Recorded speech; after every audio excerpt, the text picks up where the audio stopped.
So அப்படி இருக்கும்போது தான் அட்டகத்தியோட ஆடியோ லான்ச் அந்த போஸ்டர்லாம் பார்த்துட்டு இருக்கும்போது சரி ஒரு புது ப்ரொடியூசர் வந்திருக்காரு மதுரைக்காரர், சரி ஏதாவது விட்ட போடுவோம்னு சொல்லிட்டு மெசேஜ் அனுப்பிச்சிட்டே இருப்பேன்.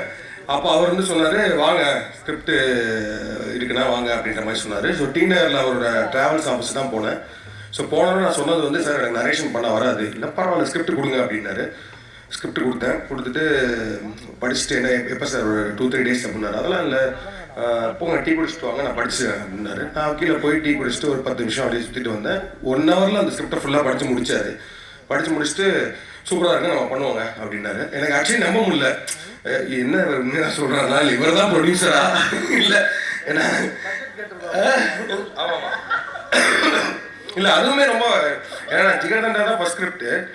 அந்த ஸ்கிரிப்டையும் அதே மாதிரி படிச்சுட்டு ஓப்பனாக சொன்னார் அவர், இது உங்கள் ஃபஸ்ட்டு படம்னா அது நடக்கவே நடக்காது, இது வந்து எவ்வளோ பட்ஜெட்டில் பண்ணுவீங்க அப்படின்னாரு. இப்போ நம்ம ஒரு வேல்யூ ஒன்று வச்சுருப்போம்ல 2 crores சார் அப்படின்னா வாய்ப்பே கிடையாது, இது ஒரு 4 crores ஆச்சு ஆகும் அப்படின்னு. பீட்ஸா பண்ணும்போது இல்லை ஒரு 1 crore பண்ணலான்னா ஓகே அப்படின்னு சொல்லி இமீடியட்டாக அவுட் பண்ணாங்க. But thank you sir, I am so happy to see you here.